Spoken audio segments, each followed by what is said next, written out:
the topic I'd like to explore today is essentially a question, and the question is, if it were possible in a short space of time to summarize some information about what the best way to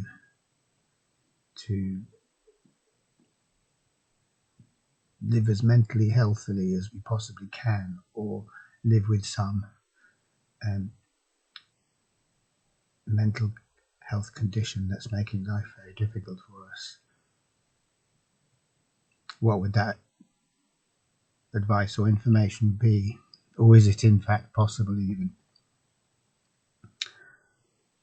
And a friend of mine was telling me she went to see one of these guys who is kind of like an alternative psychiatrist and give a talk on exactly this subject. And I remember it was a number of years ago, and I saw it advertised, and I meant to go but didn't really get it together, and as I usually don't for these things. So I was asking my friend, so what did your man say? And without giving his name, because I don't want to go into that really, but he's a well-known alternative psychiatrist, which is kind of like an anti-psychiatrist in a way. It's close enough. And an anti-psychiatrist is a psychiatrist, but polarized a different way, of course. It's kind of like positrons and electrons and neutrinos and antineutrinos. And needless to say, anti-psychiatrists aren't particularly popular amongst the ranks of psychiatrists, but they're more interesting to listen to because they're not just coming out with the official line.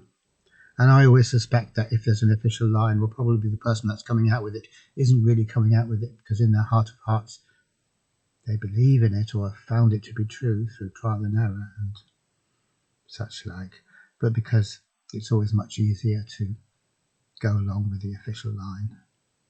It's much easier for one's career anyway, because you don't really get to have a career otherwise, because the doors are all closed to you. So even though I might be someone who has always gone along with the official line, whatever that might be, and if I am, I will feel genuinely and honestly that is what I think, because I've internalized it. But it isn't. I'm just regurgitating, as they say, other people's truths, other people's words. And we might think that's a good thing to do, in the sense that there might be the words or thoughts of that have been sanctified via this magic word research and etc. etc. etc. And in some areas it might be possible to put forward an argument that to work verbatim out of the textbooks is a good thing. I'm thinking of, I don't know, basic kind of stuff like extracting aluminium from bauxite. You don't have to go through trial and error for that. Or making colour TVs, you don't have to start from scratch for that. It's really very time consuming. But when we're talking about mental health, that's a different matter. Because in order to be authentic about mental health, it has to come out of us, our own understanding and insight, not out of a book we read or a course we learned or what basically has been drilled into us by the education process. So anyway, this guy, it is possible to make a career in psychiatry, but then turn around and come out with stuff that doesn't agree. And this guy is, whose name I'm not going to mention, but is famous for that. Anyway, to cut to the chase, I asked my friend, so what was he, what did he come out with? And she was saying, well, the usual kind of stuff. Don't judge yourself, don't criticize yourself, don't be hard on yourself. Live as true to yourself and your values as you can. be kind to yourself, eat healthy food, have a healthy lifestyle, get out, have friends, engage in social interaction if you can, and other stuff that I can't remember. But the point is, it's kind of, I suppose we could say that it's kind of stuff we know, and that doesn't mean it's not true, because it is true. But is it enough to help us? Is it really, is that all there is? So my friend was saying, well, maybe that's all there is, and we just have to, make do with that. Maybe that is it. Maybe we can't say anything more about it than that. So I kind of think we can say more than that. And although I don't disagree with any of those things, for me, they're not technical enough. I would like something really sharp-edged and technical, really, not just vague stuff.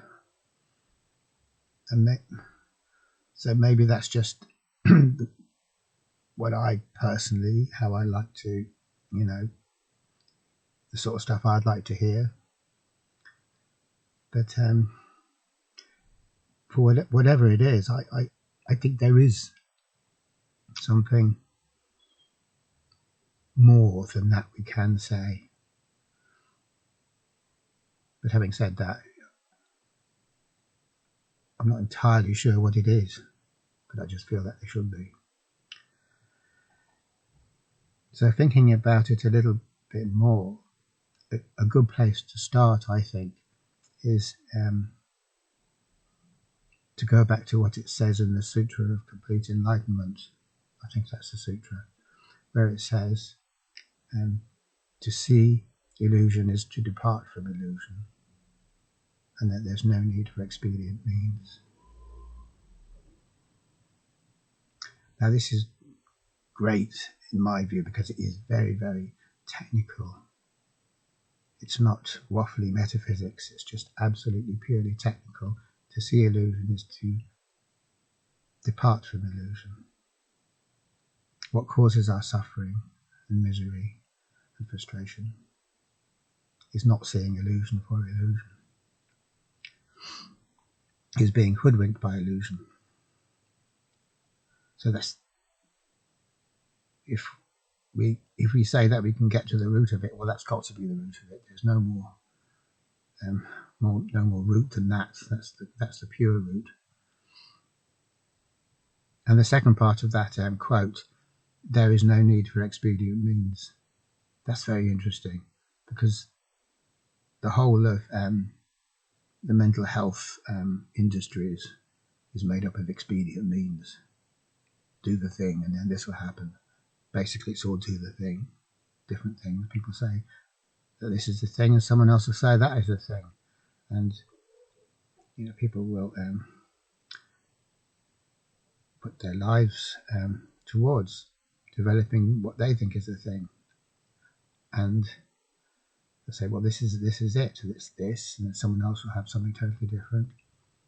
But if we go back to the quote from the Sutra of Complete Enlightenment, there are no things. So forget about the things. So that wipes away a huge amount of stuff, and it's confusing.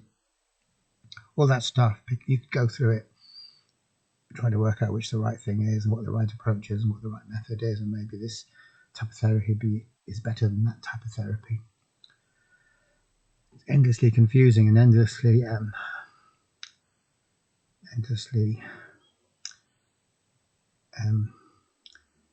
putting us in the wrong direction, because all of those directions are the wrong direction if we're to believe, well, maybe believe is the wrong word, but if we are to concur with the Sutra of Complete Enlightenment, which is very terse and very technical, as I say. It's like very, very simple. So terse, you can hardly disagree with it. I mean, how can you disagree with that?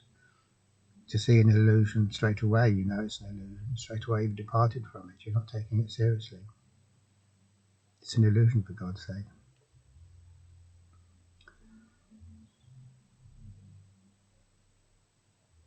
So we can, use that as a starting off point and say, well, if there is something we can do,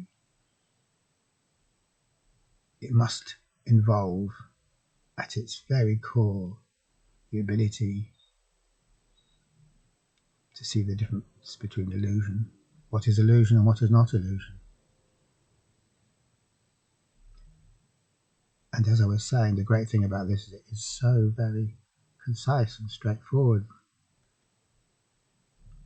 That's all there is to it, which isn't to say that it's an easy thing, because of all of all things, it's the hardest thing to see illusion for illusion. Without any doubt, is the hardest thing you could ever do.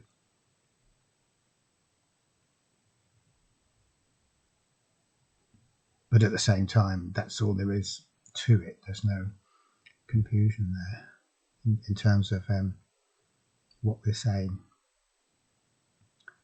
And another way of putting this is to say that the essential thing is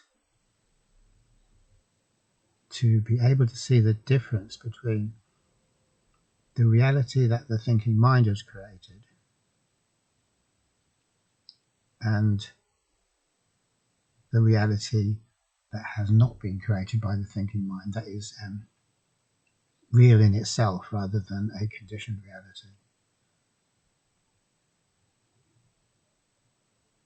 So the thinking mind's a kind of a machine, and it produces realities, its own versions of reality. It churns them out. It has productions. It produces everything. Like a film producer produces a film, the thinking mind produces a virtual reality or a mind-produced reality. And the same thing applies. It's extraordinarily hard to tell the difference between the mind-created virtual reality, mind's production, and what's actually there beforehand, a priori, what is actually genuinely real and wasn't made up.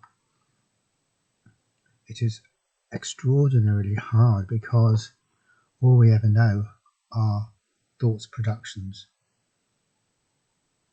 So we can compare and contrast different elements of the thought-created world and say, how does this compare to that, and how does that compare to this, and is this useful, and or is this where the gold lies in this, or is this perhaps not so useful, and maybe we should discard it. And that type of activity is what we engage in all of the time, sorting out different bits of the thought-created production. So if we could see that none of it is going to help us, none of it is any good, it's kind of good in one way, but it's not. It can be good in a practical way, but it's not good when it comes down to learning anything outside of our conventional way of understanding the world. So our conventional way of understanding the world, the map, can be good because a map can relate to actual territory. So I look at the map and then I know to go this way and that way and through such and such a forest and then turn left at the mountain, and I get to where I want to go. So that's helpful. But what we're talking about here is what can be helpful from a mental health point of view. And that takes us outside the frame of the map, because our mental health difficulties have come about as a result of confusing the map with the territory, to the extent that all we know is the map and we think that it is the territory. So the territory itself, whatever we mean by territory, doesn't exist to us. So our problem is that, exactly. In a nutshell, that the territory does not exist for us. And by territory we mean unconditioned reality, that which is actually real all by itself, which is any sort of real there is, obviously. So here we are in the situation that we are alienated from unconditioned reality. We're totally dislocated. We're out there comparing and contrasting one unreal thing with another unreal thing the whole time. And it doesn't matter what kind of games we play with or how rigorous we are sifting through the sands of conditioned reality. None of it's ever going to help us, because the only thing that's going to help us is seeing it for what it is. And also, because we see it for what it is, we then have a relationship with ourselves as we really are and the world as it really is. So that way of expressing it is pretty clear. But we keep coming back to the point that it is extraordinarily difficult. So how do we see through the conditioned reality, or the mind's version of reality? How do we see it to be only the mind's version of reality? And we always have to remember that there is no how, because all hows come out of the thinking mind. And the thinking mind isn't going to solve itself, and the thinking mind isn't going to show us anything that lies beyond itself. And the thinking mind is not going to give us a recipe for seeing illusion. It can give us recipes for seeing non-systematic errors, errors that are actually errors within the term of thought or the thinking mind. But it can't give us a recipe for a systematic error, an error that is inherent in the system of thought, for the simple reason that its recipe for seeing the systematic error also contains the systematic error, because everything about thought contains the systematic error, which is why it's called systematic. So that just shows us that that there's a blind spot there. So when we talk about how, and we look for recipes, and we want someone to tell us how, we're just incurring a blind spot. We're incurring the systematic error. And we could say the systematic error in thought and in the system of thought, which is everything we know, is that it isn't real. Essentially, that's the one error that we just can't seem to see. We can see trivial stuff, but we can't see the really big thing, which is that it isn't actually true. It's a picture of something, or a model, or a theory, or description of something based on very, very limited terms. And the reason that thought's description of the world is based on very limited terms is because that's the only way we can ever get a description, by limiting things in an extraordinary way, simplifying things in a huge way. So, just in case we thought there was a how, that brings us right back to saying that there is no how.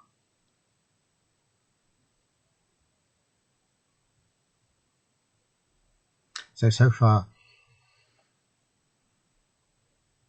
we haven't got much closer to saying what is useful and what is not useful, or what is going to help us and what isn't going to help us.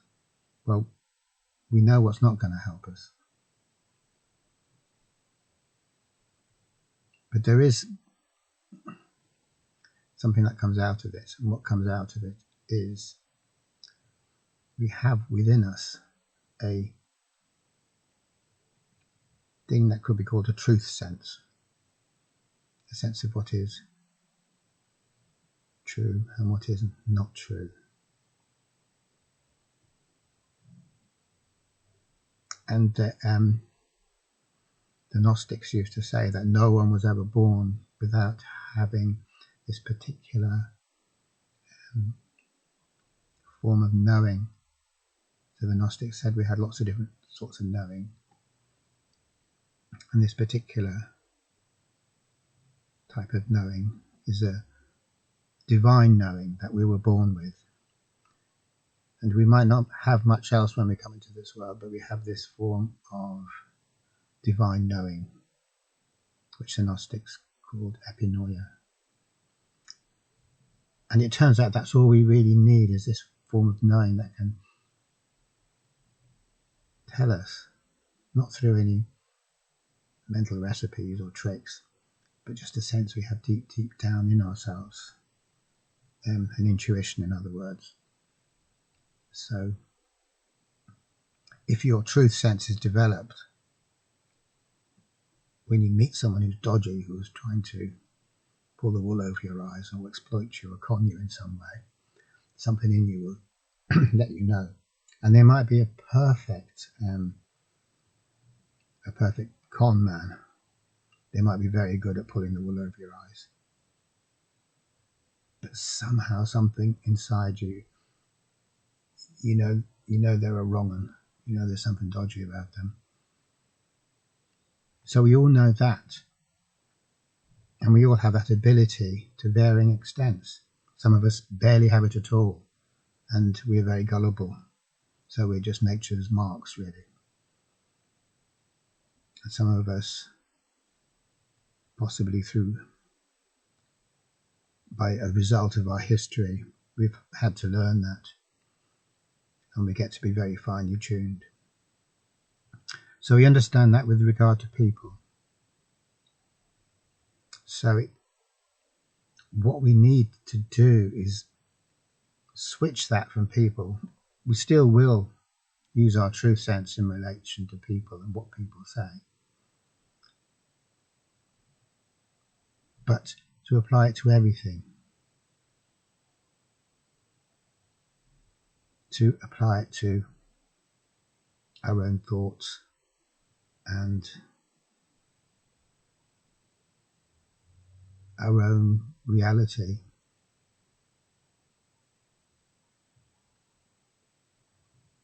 And as we do this, a separation takes place between that in us, which is true, and that in us, which is not true, which is fake, which is false stuff, masquerading as us, which is what Gurdjieff calls personality. So what we're talking about here is the separation of essence from personality, that which is truly us and that which we think is us.